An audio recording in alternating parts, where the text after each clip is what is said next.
Morning students, कैसे हैं आप।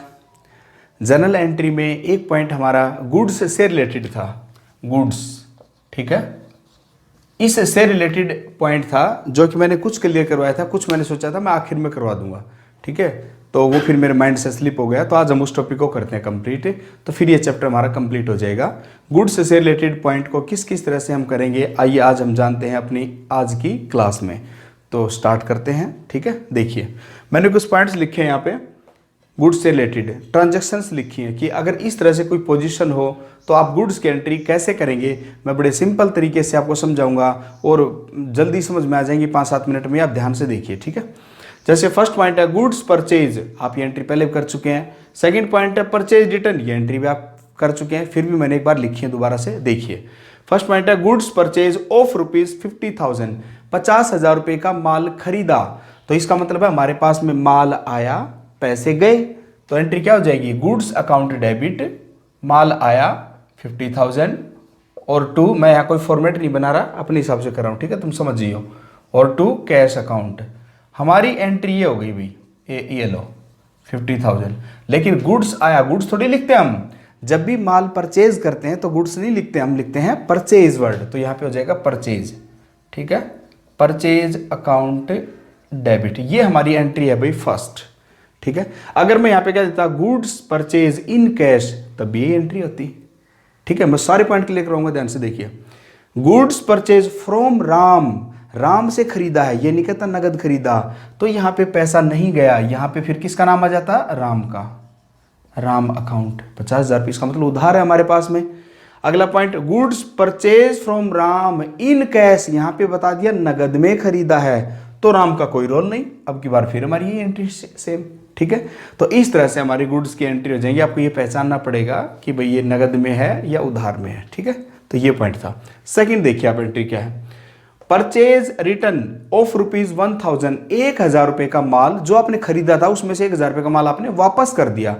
तो आप वापस कर देगा मतलब समझिए आप ये देखिए आपने परचेज की एंट्री क्या करी थी, आपने एंट्री करी थी परचेज अकाउंट डेबिट। अब वापस करोगे तो तुम अगले को क्या कहोगे, या ये पॉइंट है टू राम, राम से खरीदा था मान लो तुमने, तो राम को पैसे देने थे। अब तुम राम को कहते हो कि भैया हमने 1,000 रुपये का माल आपको वापस कर दिया है, हमारे खाते में से काट देना, 1,000 रुपये कम कर देना, यही कहोगे।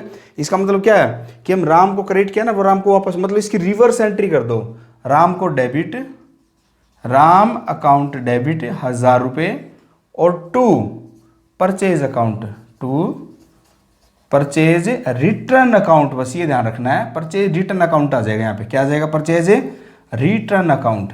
क्योंकि आप जो एंट्री आपने ओरिजिनल एंट्री करी है उसको और हमेशा रिवर्स कर दीजिए, यही हमारी रिटर्न की एंट्री होती है। अगर हमारे पास नगद में होता तो एंट्री क्या करी, purchase account debit to cash, और अब वापस करेंगे तो एंट्री क्या हो जाएगी, cash account debit to purchase, ठीक है। और यहाँ राम कौन हमारे पास में, राम हमारा क्रेडिटर है, कौन है, क्रेडिटर। क्रेडिटर का मतलब होता है लेनदार, ठीक है, लेनदार, तो ये क्रेडिटर समझ लेना, क्रेडिटर अकाउंट डेबिट टू ये, ठीक है। तो ये हमारी थी entry, first entry clear, second entry clear है। ये आगे वाली जो एंट्री है ये आपके लिए नहीं है। अब देखिए इनको कैसे करेंगे हम, ठीक है। आइए इनको स्टार्ट करते हैं बड़े सिंपल वे में, अपने उसी देसी अंदाज में हम इसको करते हैं ताकि आपको सब कुछ समझ में आ जाए, ठीक है। तो देखिए एंट्री क्या है, एंट्री है goods purchase for personal use. इसका मतलब क्या हुआ, गुड्स को हमने यूज कर लिया। पर्सनल यूज का मतलब हम क्या बोलते हैं, ड्राइंग। पर्सनल यूज को हमेशा क्या बोला जाता है, ड्राइंग। क्या बोलते हैं हम, ड्राइंग, आहरण, ठीक है। जब भी पर्सनल यूज के लिए पैसे यूज किए जाएं या गुड्स यूज किए जाए, उसके लिए ड्राइंग वर्ड यूज करते हैं। तो यहां पे आ जाएगा हमारे पास में, इसका मतलब ये ड्राइंग की बात कर रहा है, goods purchased for personal use, ठीक है, व्यक्तिगत प्रयोग के लिए माल का प्रयोग किया गया। इसका मतलब क्या, आप समझिए इसको, मैं एक मिनट के लिए बता देता हूं। मान लीजिए आपकी शॉप है, आपकी रेडीमेड गारमेंट्स की शॉप है, आपने क्या किया, वहां दुकान पे गए और अपने लिए एक टी शर्ट ले आए, ठीक है, और अपने लिए टी शर्ट ले आए, तो आपके दुकान पे जो भी आपके भाई पापा जो बैठे हैं वो क्या कहेंगे, ये 500 रुपये की है। मतलब अगर आप एक ग्राहक होते तो आपको 500 रुपये की बेचते। मान लीजिए उन्होंने खरीदी है वो 400 रुपये की, खरीदी कितने की है, 400 रुपये की, और बेचते कितने में, 500 रुपये में। लेकिन वो तो लेके तो आप आए हो, तो वो क्या कहेगा आपसे कि भाई 500 रुपये दो, नहीं, और ना ही आपसे 400 मांगेगा। तो आपसे 500 रुपये तो मांगने से रहा हो कि कितने बिकी। इसका मतलब क्या हुआ, लेकिन आप ये देखिए कि अपनी कॉस्ट 400 रुपये तो लगी ना, आपकी तो 400 रुपये लगे उस टी शर्ट पे, चाहे आप भले ही घर पे लेके आए हो। तो ये क्या करेंगे, ये यूं मान लेंगे कि भाई जितने रुपए की हमने खरीदी थी, हमने 400 ही खरीदी थी, उतने ही रुपए की उतने ही रुपए हमें चाहिए मालिक से। तो एक तरह से तुम यूं मान के चलो कि जो टी शर्ट थी, तुम घर के आदमी हो, तुम्हारे से ज़्यादा पैसे नहीं लेंगे हम, हमें केवल 400 रुपये दे दो। लेकिन 400 रुपये कौन दे देगा, मालिक। मालिक मतलब कौन, जो उस दुकान पे तुम्हारे मम्मी पापा जो बैठे हुई, तो उससे कहेंगे भाई 400 रुपये दो।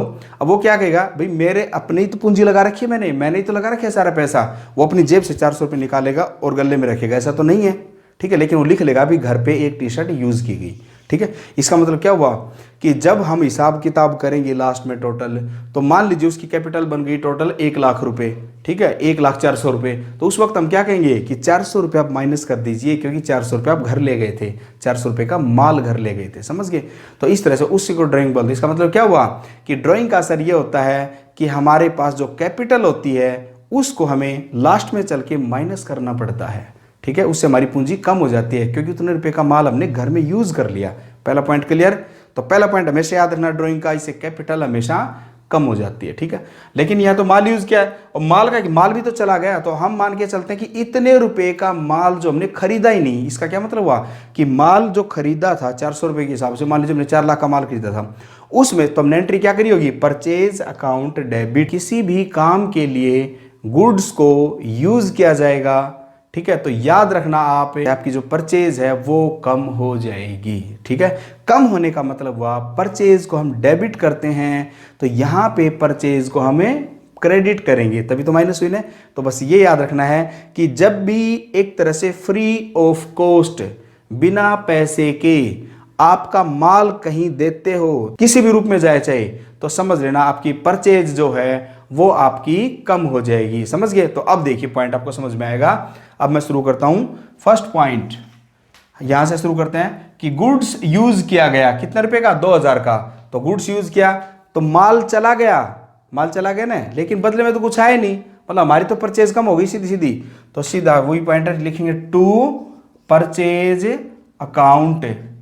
अकाउंट कितना रुपए, 2000 रुपए, ठीक है। और किस बात के चला गया, ड्राइंग आहरण घर के लिए यूज किया हमने, ड्राइंग अकाउंट डेबिट 2000 रुपए। ये एंट्री आपकी हो जाएगी, सिंपल है बिल्कुल। नेक्स्ट देखिए कितनी मजेदार है, goods given as charity. Charity का मतलब होता है दान। चैरिटी का मतलब क्या होता है, दान देना। दान के रूप में आपने माल दे दिया, हो सकता है अपने गुरुद्वारे में, हो सकता है अपने किसी गरीब मोहल्ले में, हो सकता है अपने वृद्धाश्रम में, आपने वहां से अपनी रेडीमेड गारमेंट्स की शॉप से कुछ टी शर्ट्स आपने क्या किया, डोनेट कर दी गरीब बच्चों को, जैसे भी जरूरतमंद को, समझ में आएगी। तो इसका मतलब है बदले में तो आपके पास पैसे आए नहीं आए ना पैसे।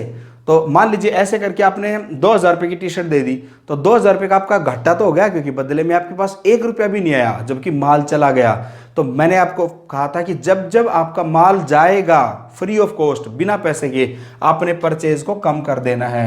तो यहाँ क्या हो जाएगा, फिर परचेज अकाउंट आ जाएगा। परचेज अकाउंट कितने रुपए, 2000 रुपये, ठीक है। और किस बात के चले गए, चैरिटी के नाम, चैरिटी का मतलब दान, तो चैरिटी अकाउंट डेबिट। किस बात के चले गए, चैरिटी अकाउंट डेबिट। या यूं समझ लीजिए आप चैरिटी आपने दे दी, आपने पैसा चला गया, लेकिन आपका घाटा तो हो गया ना, बिजनेस में तो आपको नुकसान हो गया, और नुकसान हमेशा डेबिट होता है, ठीक है। तो ये 2000 रुपये की एंट्री ये हो जाएगी, समझ गए। बस यही एंट्री थी। अब देखना किस तरह से आपकी चुटकियों में एंट्री होती है। Next entry, goods given as free sample. Free sample का मीनिंग पता होना चाहिए आपको। कई बार तुमने देखा होगा कि अपने स्कूलों में या अपने किसी बुक शॉप पे या कहीं भी तुमने देखा होगा कि जैसे अपने स्कूल में, मान लीजिए अपने स्कूल्स में, कॉलेज में क्या हुआ, पब्लिशर आते हैं ना कई बार पब्लिशर, हालांकि हम उनको अलाउ नहीं करते, लेकिन फिर भी आ जाते हो, और आके क्या कहते हैं कि ये लीजिए एक बुक हमारी तरफ से, और इस बुक को आप पढ़िए और फिर बच्चों को बताइए कि ये बुक आप यूज करिए। वो किसी टीचर से पैसे तो नहीं लेते, तो लेकिन उनकी तो कॉस्ट लगी है ना उसमें, ठीक है। उनका तो माल गया, तो उनका माल गया, लेकिन बदले में कुछ भी नहीं आया।